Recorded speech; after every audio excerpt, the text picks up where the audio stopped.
Naman. Welcome to the podcast. Thank you so much for joining us. Hey Priyam, hi. Thank you for having me.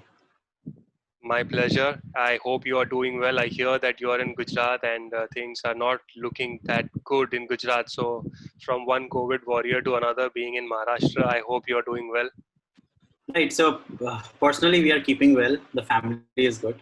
But I think at the city level, as you said, right, we're still struggling to, flatten the curve. So. Awesome. Once again, thank you so much for doing this and helping us in our endeavor to understand a little bit more about the impact of COVID on businesses and Sure. how marketers, entrepreneurs, and everybody who's dealing with it right now can make the most of this unfortunate situation. Sure. So, the very first question that I have been asking everybody that has been on the show so far is to understand how COVID has impacted them directly.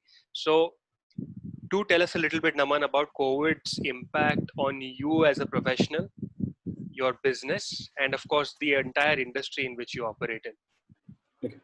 So we are an early stage company, right? We provide invoicing and payment solution to freelancers. Okay. And when I say early stage, we were in a very high growth mode. I mean, we were almost doubling our consumer base for the last 3 months before this COVID thing happened. So suddenly when, in end of March, when this whole announcement came in about lockdown, a lot of businesses got impacted. So as a, a trickle down effect, there was no invoicing happening and there were new users being added to our system, right? Our current user base is not very frequent. They are more like 3 to 4 times in a month kind of users. Their return rate also reduced because they did not need to create any invoices, right? So personally, that is impacted. From a management point of view, what we realized is we were hiring a lot of people, right? And in early stage startups, this face-to-face interaction is very, very important. Also because we don't have like a very mature onboarding system, say, where we could send out documents to the employees and say, please read this and you're good to go, right? A lot of things happen ad hoc. A lot of roles are first time hires, right? So if I'm hiring, suppose, say a product manager, right? That's the first product manager in my team. If I'm hiring a customer support, probably it's the first customer support in my team, right? So I think that whole onboarding process, although it's very fancy to say, remote working and everything, right? But those things can happen once all the parties are very mature, which may not be the case, right? It's maybe easier to hire a 35-year-old as a remote person, not easier to hire somebody straight out of college. Right? So that way we did get impacted in the hiring bit also. Mm-hmm. So yeah, that is what it is. All right. So as a business owner, Naman, do you feel that COVID's impact has crept into your job profile as well? Is there something else, or is there an evolutionary or any kind of adaptation trend that you have witnessed that you were not doing earlier but you are doing now? Okay, so I think particularly things like video calls were not very often, right? I mean, but now it is like very, very necessary to get on a video call. Okay, those are like very small personal habits being changed. Sure. Okay. Sure. But the good part is now a lot of clients don't expect us to travel, right? Mm-hmm. Earlier, if we were closing some enterprise deal, it meant that I would travel, say, 1,000 kilometers and, get into a cab for 2 hours and then, get into a meeting. So that way we are safer. So that is a little change from how we work, how I personally work, right? But if you look at it from a business point of view, I think the whole market size has shrunk, right? And that means a lot because now our marketing is not working the way it was supposed to work. If I spend 100 rupees on something, I would expect, that I would get certain number of users. Although, sure. If you look at it particularly from digital marketing point of view, the inventory has increased. More people are spending time online. Okay. But now lesser people need what we are making, or lesser people need anything that is commercial, right? So even if the advertising is cheap, there are no users who want to come. It's almost like oil, right? Although oil is cheap, but there is nobody who needs oil right now, right? So it's very similar to that. Awesome. I'm glad you mentioned that because my next question is related to your marketing strategy. You mentioned that you guys are an early stage startup and right. It is marketing is kind of like a make or break situation for a brand in a position such as yourself. Right. Now that you have mentioned factors like the market size itself is shrinking and there are other factors which have limited the impact of traditional marketing. How has your marketing strategy evolved right now? Okay, so first we need to look at what is wrong when the market size shrinks. Okay, our matrix that we trained in January, February, right? Now that matrix has gone for a toss. If I say, oh, I have a 90% conversion rate, I don't know if I really have a 90% conversion rate now. Sure. Okay. And the reasons are very different. If I had like a say 10% dropout rate, today we were at peak, I think we faced a 40% dropout rate. Okay. And earlier the reasons were obvious, right? At a 10% dropout rate, somebody would say, oh, I did not get this feature. Oh, I had this problem. There was a bug, so I dropped out, right? Or something like that, right? Or maybe I found a better tool. I mean, that wasn't the case in our case, but maybe, right? But now people are like, oh, I've gone out of business, right? So we were not prepared for that. That somebody would start creating invoices in January, February on a new tool, would go out of business in April, right? So, and that means a very different. So we have to be now selective. I mean, if our onboarding and dropout management team, right, people who are sending out emailers, etc., to bring this churned users back, right? If they had say 10 calls to make in a day, now they have 40 calls to make in a day, right? And those other 30 calls are not adding any value, right? But we don't know which 30 these are. Out of the 40, which 30 are actually gone out of business and which 10 are actually in business, right? So I think overall our efficiency with respect to keeping the users where they are, right, or managing the regular process of onboarding, of acquisition, that is completely broken, Mm-hmm. right? So email marketing, for example, right? So there is higher percentage of open rates, there are higher percentage of click rates, but people are not converting. Now, when we ask them, it's more like, okay, I mean, I did look at the tool was interesting, but I don't need it now. Okay. So yes, the emails are going to the right people, but at this moment, the tool doesn't make sense to them. Right, right. So now, because such a problem exists, Naman, it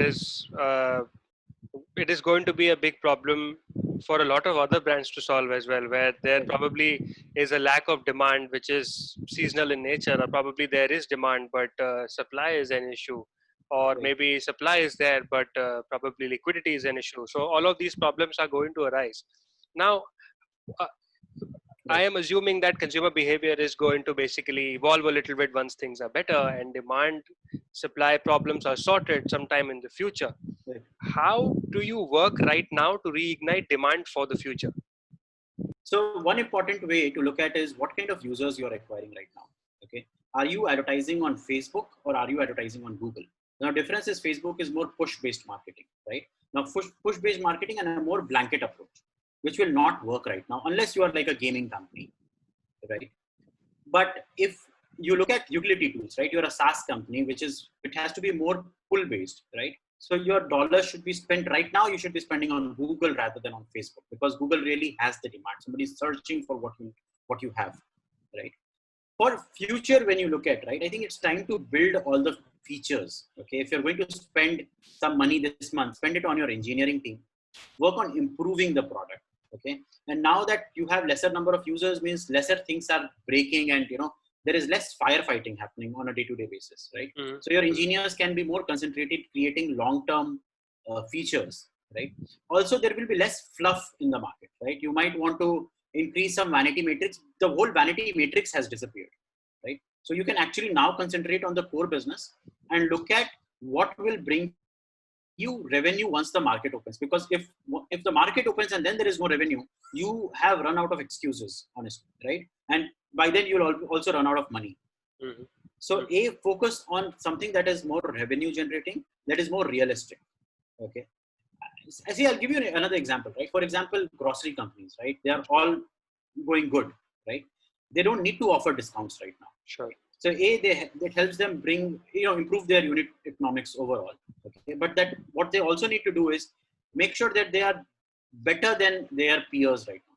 The demand is there. If you had to load test your systems, it is possible now, right? So, but once the lockdown opens and you are still going to tell me that it's going to take you 3 days, 4 days for delivery, then you will be doomed, right? Whatever customers you've acquired now will all die. Right? So your engineering team should be preparing for the future, saying, when this all opens up, we are going to enter into a very different scale, right? Whether your business was running right now or not, right? Either, if your business is not running right now, let's focus on revenue. If your business is running right now, it is going to be even better when the things open, right? You've acquired a whole new set of users, right? So work on improving your technology. Awesome, awesome. So I think the assumption is built on some sound logic. The fact that it's the best time right now to build on the product, Right. assuming that once things are better, demand is going to be through the roof, and it makes more sense to service those new users much better than peers. Definitely, it's a fantastic, fantastic point, Absolutely. Naman. Uh, one connecting point to that, Naman, I'm going Right. to ask is about a communication strategy. It'll be uh, it has been a unique couple of months where we have seen some very interesting communication from brands. And I wanted to ask you if there is some kind of a noticeable change that you have witnessed with respect to consumer brands with their messaging post COVID. And if there is something that you have noticed or witnessed, what is that new theme that everybody is harping on right now? So I think health and hygiene is a major factor right now. Is a Mm-hmm. major thing, right? So what that means is if you look at the Indian economy particularly, right, a lot of is very unorganized, right? Even things that are food related, for example, right? Not all food outlets proper follow hygiene factors, right? Now that will come into play. Grocery deliveries, again talking about hygiene. Hospitals will finally start talking about hygiene. If you're in a large city, you will not notice that hospitals could be unhygienic, right? But in a smaller cities where there are very smaller clinics or nursing homes that we call, right, they will need to become more hygienic, and they'll need to communicate that, because when you make things more hygienic, it's going to cost you, right? The other day I was looking at a home service company, right? Now for every so they actually provide handyman services, if for repair work. They've added a 50 rupees cost for every visit, just so that they can provide the personal safety equipments to the visitor, to the service boy, right? Their gloves and sanitizers.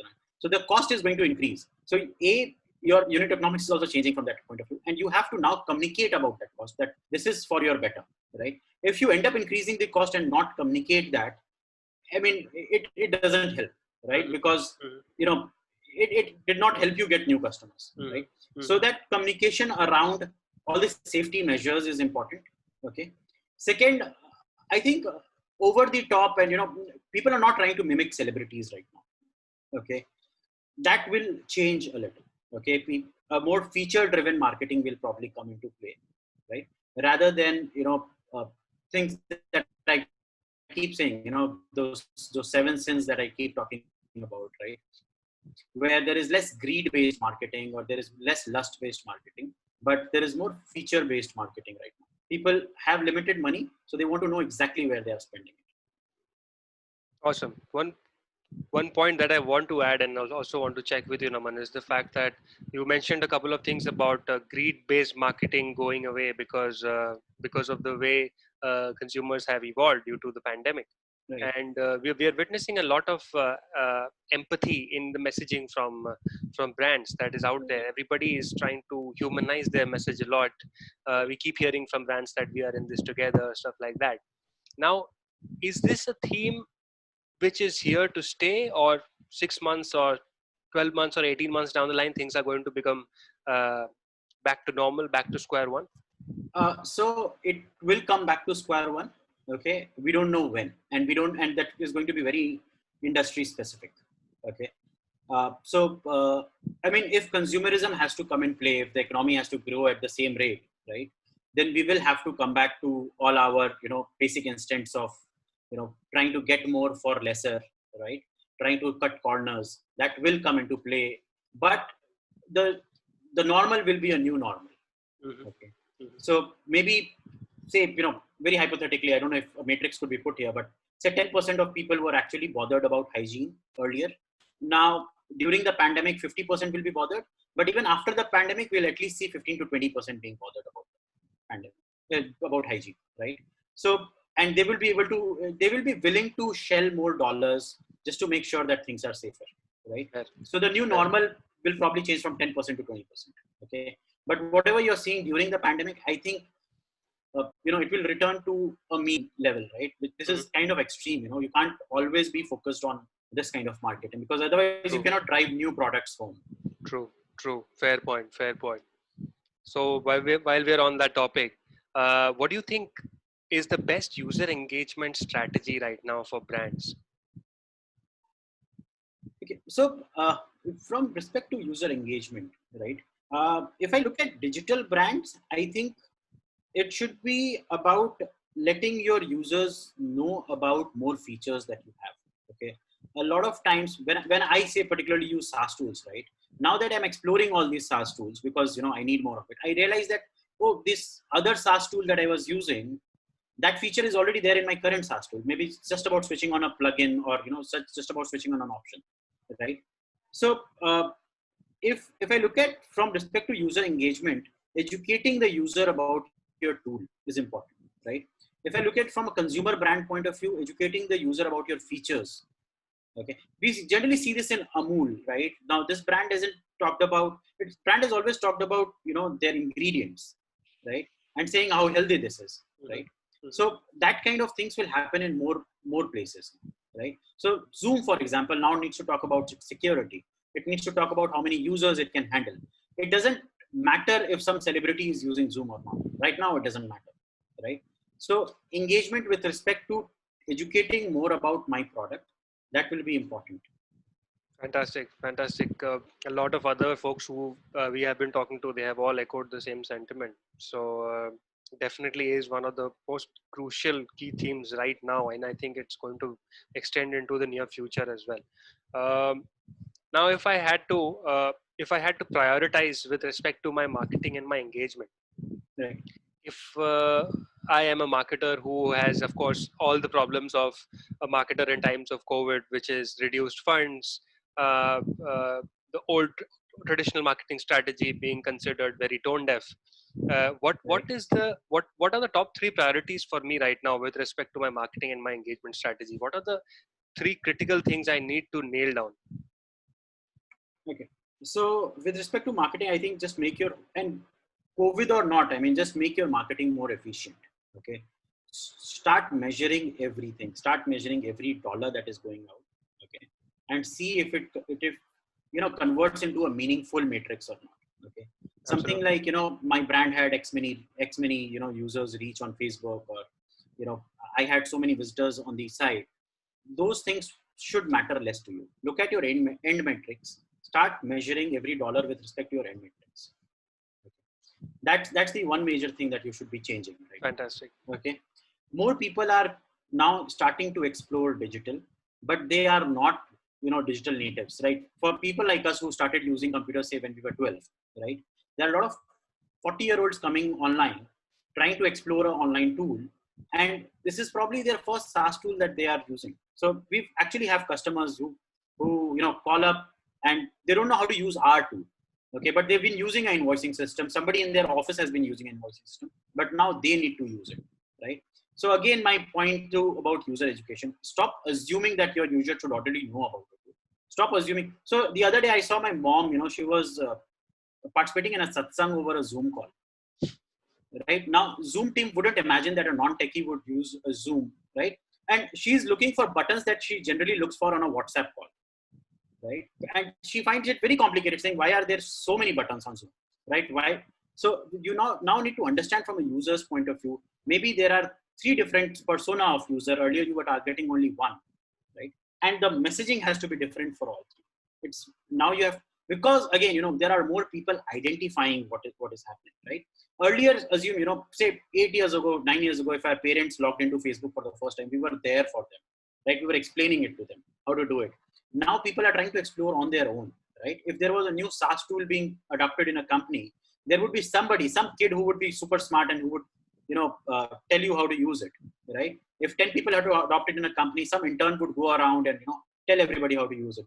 Now that is not there. Now you have to get on a Zoom call, talk to a colleague, probably feel embarrassed that, oh, I don't know how to use this simple tool, right? So from a marketer's point of view, you have more work to do now, right? Making And things it's more not intuitive.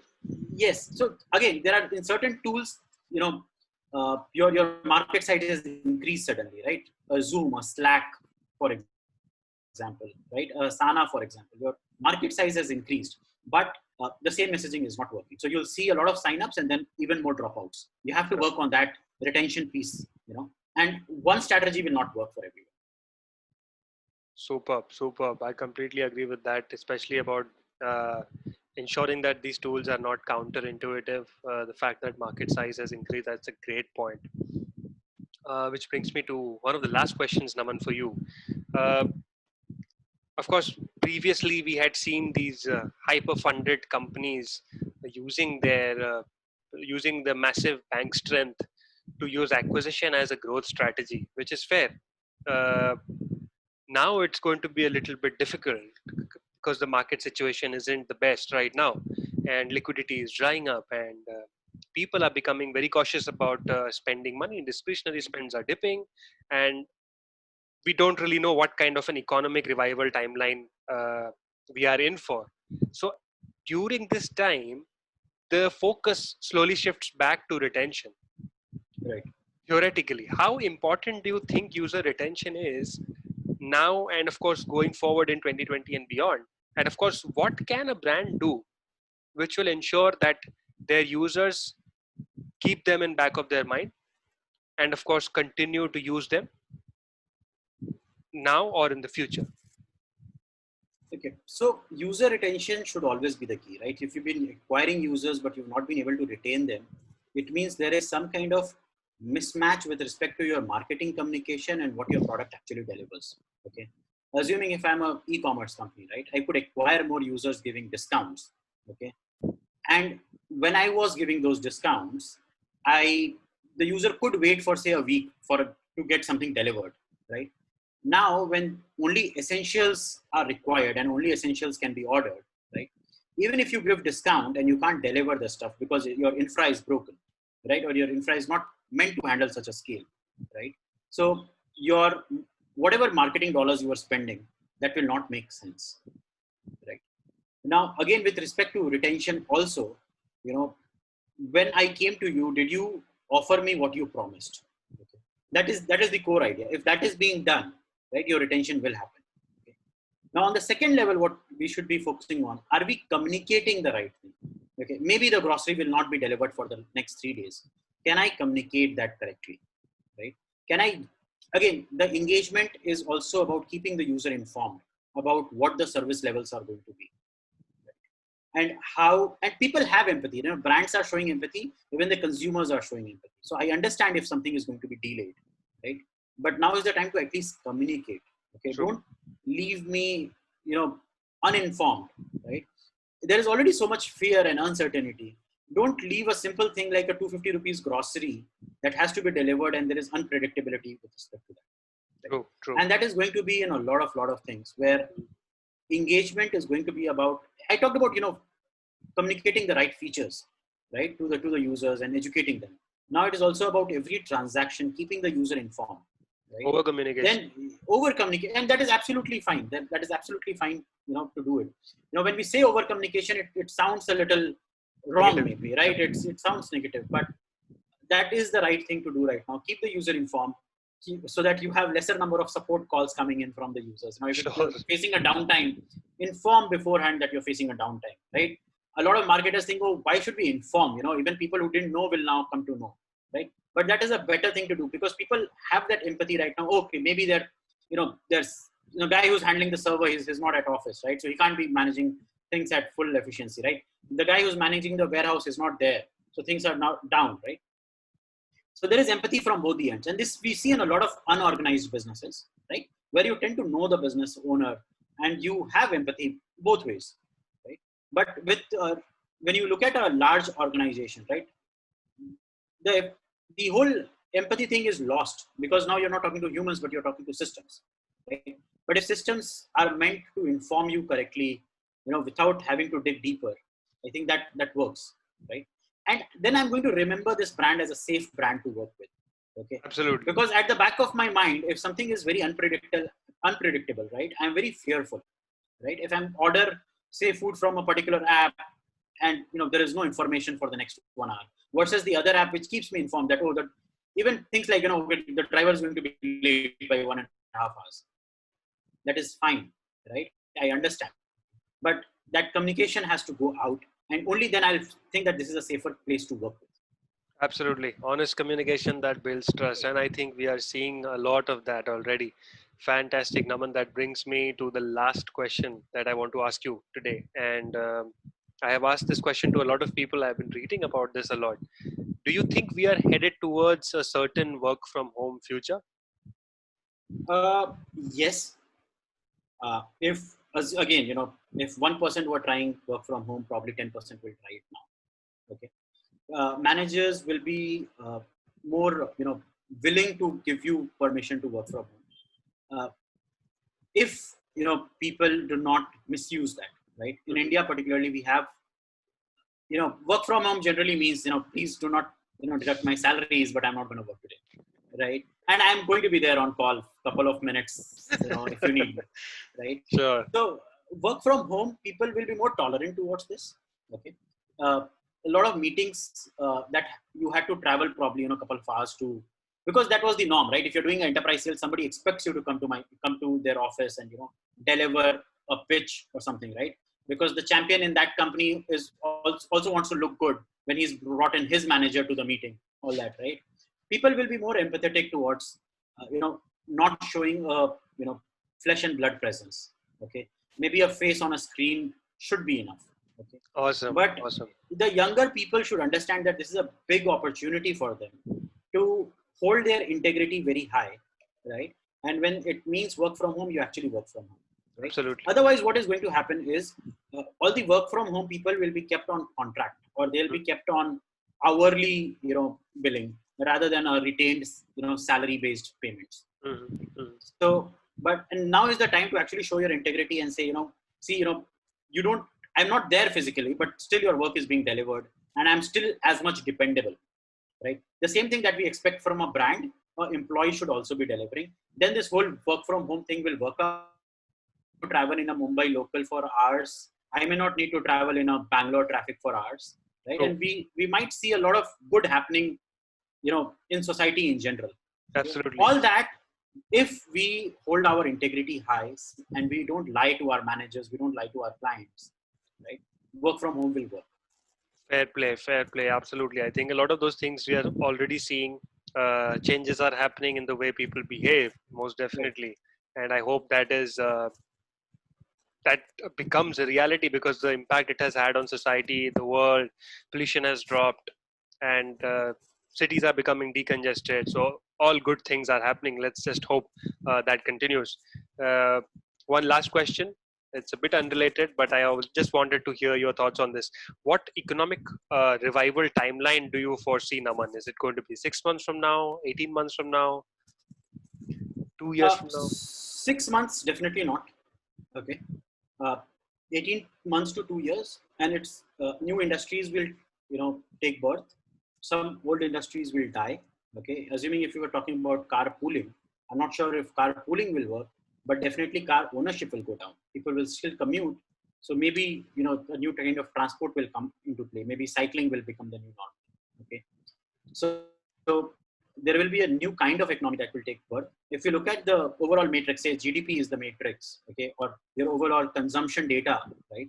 That will take a lot more time to come into picture, and it will come out in a different with a different mix, right? So if my health expense was 5% earlier, it probably will be 15%, right? If eating out costed me $5, it will probably cost me $10 because, particularly in India, right, those hygiene factors were not coming into play, right? True, true. If transport was, I don't know, if transport was $10, it might fall to $5 because there is lesser transport happening. But the transport will also become less efficient because if there are four people sharing a car, probably only two will share a car, at least for the time immediately after Corona, right? But we will see a change in mix of how that money is being spent, right? If a urban working couple was spending more on restaurant food and lesser on groceries, I think that will change, Hmm. right? So, and that will mean a lot of things are changing. Interesting. Interesting. Probably more people will, so the extremes from the mean will not be as much extreme, right? If, say, your household help was earning 10,000, you are earning 2 lakhs, right? Probably she will go a little higher and you will come a little down, right? Even if the economy has to come back to the same place where it was. Awesome, awesome. Great observations, Naman. And that brings us to the close of this episode. Thank you so much for giving your time and your candid insights. I had a really good time. Thanks again. Thank you, Priya.